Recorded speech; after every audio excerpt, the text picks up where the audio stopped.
Tu as épargné ton argent. Tu as acheté un terrain au pays. Ça, c'est très bien. Tu as commencé ton chantier dessus.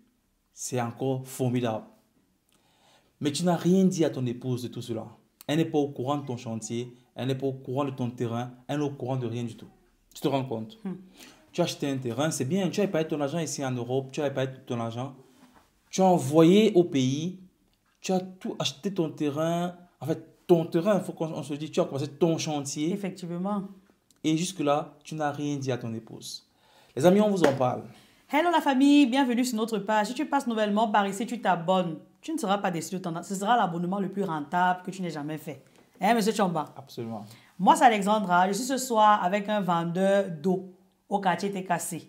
Pour ceux qui savent, l'eau en sachet. Et ce qui est marrant, c'est que moi, je passais à chaque fois dans ma jeunesse et ma bourgeoisie. Je lui faisais la recette. Je lui faisais toujours la recette. Mais un jour, grande était ma surprise de savoir que cette eau en sachet ne fut rien d'autre que l'eau du puits. Donc, il y avait une mauvaise pensée derrière, donc de rendre la population malade. J'ai vu que ce gars, si tu le laisses comme ça, peut-être, c'est pas pour la société, c'est pas bon. Je l'ai mis chez moi. D'accord.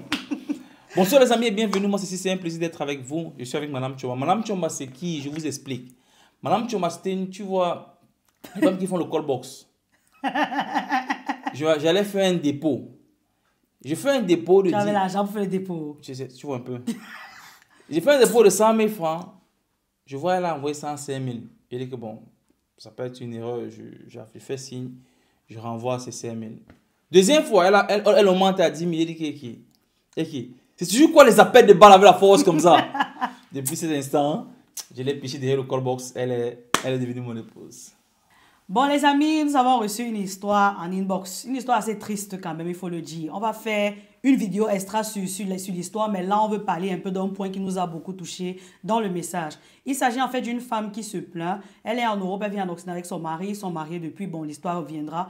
Mais il est parti au Cameroun. Elle a constaté il y a de cela quelques temps qu'il a un terrain. Non seulement il a un terrain au Cameroun, mais il a déjà commencé la construction et elle n'était au courant de rien. C'est-à-dire que le terrain a été acheté, la fondation a été faite, tout ce qu'il y a à faire a été fait. Elle n'était pas au courant et ce monsieur-là, c'est lui qui gère parce que c'est son terrain. Monsieur Chomba. C'est son terrain, son argent, son terrain, son chantier. Bon, je n'ai pas envie de comprendre parce que là, je veux comprendre. Et parce que je sais que ce n'est pas un cas isolé.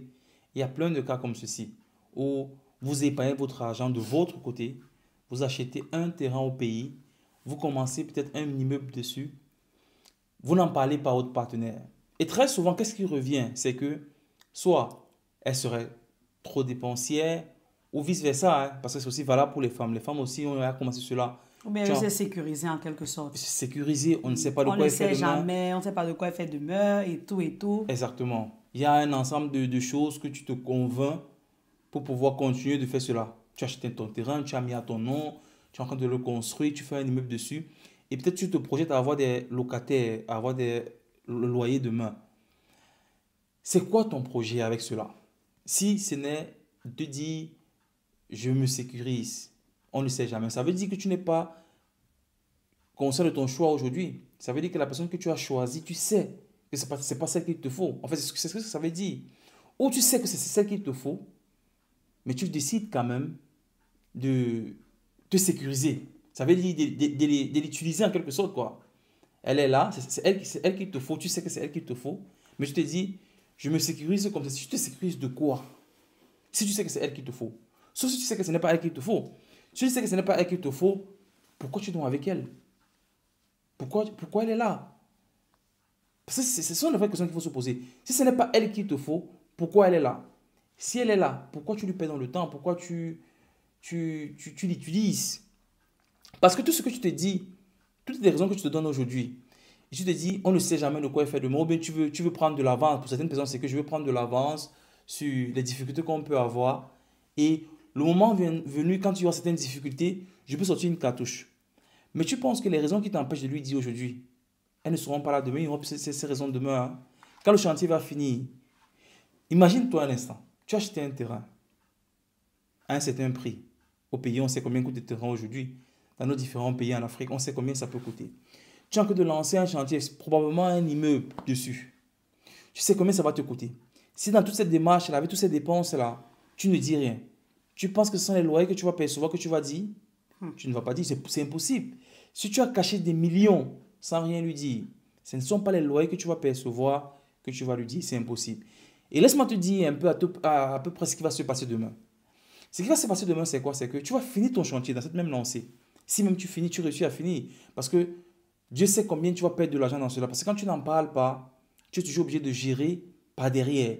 Et par derrière, tu n'es pas très souvent, parce que tu es tellement tu es discret qu'il y a beaucoup de choses qui te glissent entre les doigts. Tu ne peux pas t'exclamer, tu ne peux pas parler. Parce que si tu parles, elle peut savoir ce qui se passe. Mais malheureusement, elle est déjà au courant par d'autres chemins. Donc, qu'est-ce qui va se passer? Peut-être là, elle ne va rien te dire. Elle aussi, de son côté, elle va commencer aussi à se sécuriser de son côté. Elle va commencer à acheter des choses si elle ne l'a même pas encore fait. Elle va commencer à acheter des choses, commencer à tout ce qu'elle gagne, mettre de côté. Et c'est ce qui va se passer de votre famille. Rien du tout ne va en sortir. Parce que le chantier va te prendre beaucoup d'argent. Ça va te prendre beaucoup d'argent. Si tu t'endettes peut-être à la banque pour finir ton chantier, ça veut dire que tous les mois, tu vas devoir rembourser une dette.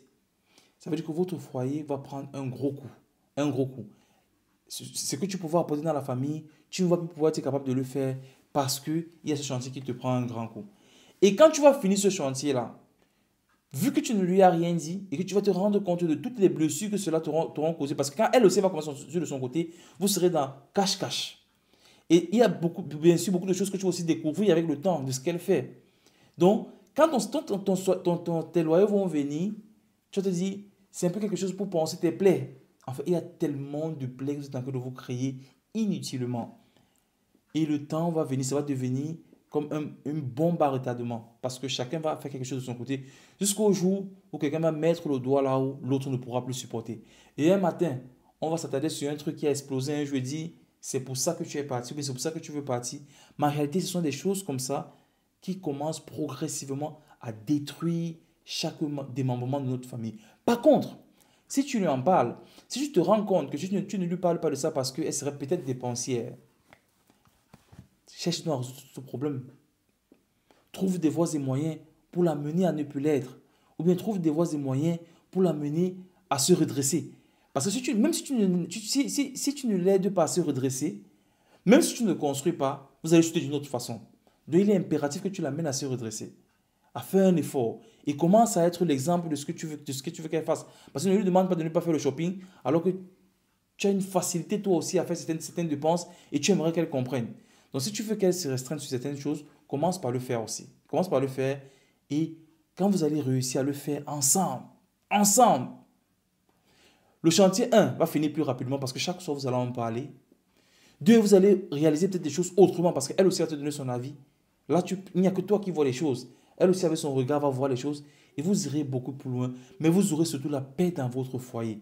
Et un foyer où il y a la paix est capable de produire beaucoup d'autres fruits. Mais quand il n'y a pas la paix, ce sont des bombes à retardement que vous êtes en train de construire. Madame Chomba, j'ai été très long. Tu as tout dit. Qu'est-ce que je vais rajouter? Moi, je peux juste te dire, mon frère, si tu tombes par là, pense toujours à si quelque chose t'arrivait. Tu aurais perdu de l'argent inutilement, tu n'aurais ni aidé ta femme, ni tes enfants, ni personne, mais même les membres de ta famille que tu crois aider là, tu ne vas pas les aider. Parce que la seule personne parce que tellement tu caches que tu auras dit peut-être à une seule personne, cette personne-là va te dilapider ce bien, mais alors vendre à un prix qui n'existe même pas sur le marché et tu auras perdu de ton énergie tout au long d'une vie à te battre pour un bien, pour te sécuriser. Au finish, qui n'aura sécurisé personne. Donc, merci d'avoir suivi la vidéo jusqu'ici.